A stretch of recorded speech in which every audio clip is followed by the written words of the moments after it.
good. Hey Internet, welcome to Worldview Everlasting, your favorite YouTube addiction. And this is The Fix. We got a great question recently, which I think is common to a lot of people in our age of anti-truth, in which the idea of truth itself is portrayed and seen as the enemy of goodness. This is usually not a conclusion people come to intellectually by way of argument, but emotionally by way of subtle manipulation. Most of us still don't realize the power of words, let alone the power of mixing those words with pictures, sound, and music. Every time you sit down to relax and turn off your mind, the world is settling in to program you to think the way that it does. That issue of media ecology is important, but to the question itself, we need to begin by asking the question in a less propagandized way. When we believe in truth, do we limit God? Now, just let that hang there in the air for a moment. I'm going to say it again. When we believe in truth, do we limit God? Now let's take it a step further. When we believe in God, do we limit God? Now, the absurdity of the argument should begin to reveal itself there to your common sense. Common sense isn't always as common as we'd like it to be. So try this one on. If God is God, does God then limit himself? Or, said in the more classic expression, can God make a box too big for himself to carry?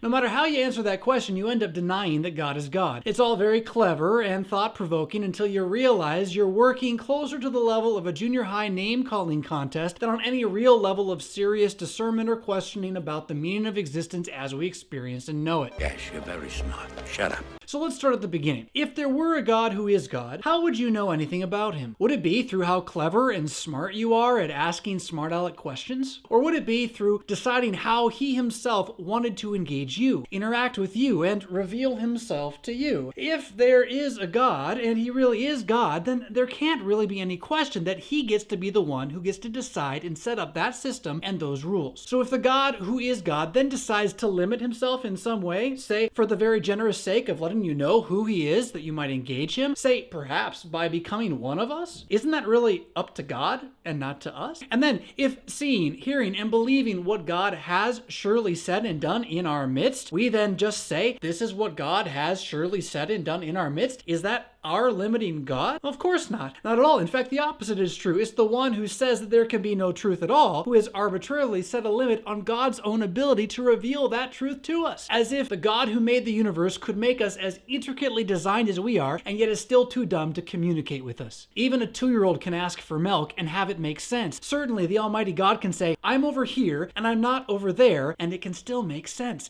and it doesn't limit his ability to be God. This, then, is the real meaning of the word dogma in Christian history, and the irony of connecting it in your question to the word legalism betrays just how wicked our culture is, for it has taught us to equate truth with cruelty. Dogma is a word that just means that which is true and is always true. In the church, this then begins with Jesus is Lord, and it continues with Jesus is risen from the dead, and it finishes with Jesus is going to return again to make good on everything he has promised to be true. Is it legalistic to say this is true and will never change? Have I limited God? Is my mind closed? Or is the closed mind the one so full of arrogance and pride that rather than believe what is spoken clear as purple crayon by the mouth of God, it falls back on lazy excuses meant to claim that there is no truth and that truth itself is the thing to be blamed for all the lie? Not a lot of reasonableness in that one. Legalism, well, that is a problem. Legalism is when you teach that you are saved by your works. It is the reason we Lutherans take such issue with the Papists and the Wesleyans. But the problem with legalism is not that you believe the law is also a truth that never changes, but that you have made the law into your gospel, and thus mishmashed the two together.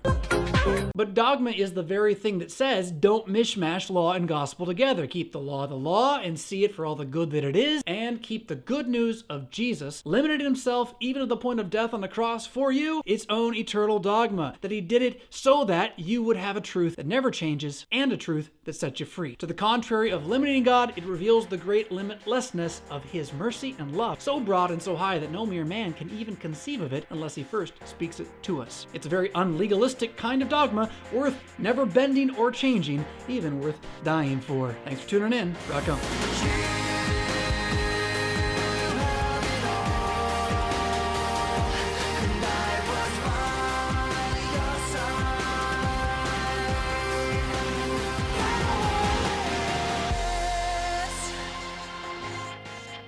Worldview Everlasting is solid, Christian, and free because it is viewer supported. Your monthly gift of $5, $10, or $25 is the reason that we can continue to improve and expand these tools for online Christian outreach and discipleship. To make a one-time donation, sign up for the Lutheran Ninja Clan regular giving, or to find information about how to put Worldview Everlasting in your congregation's budget, click Donate Now.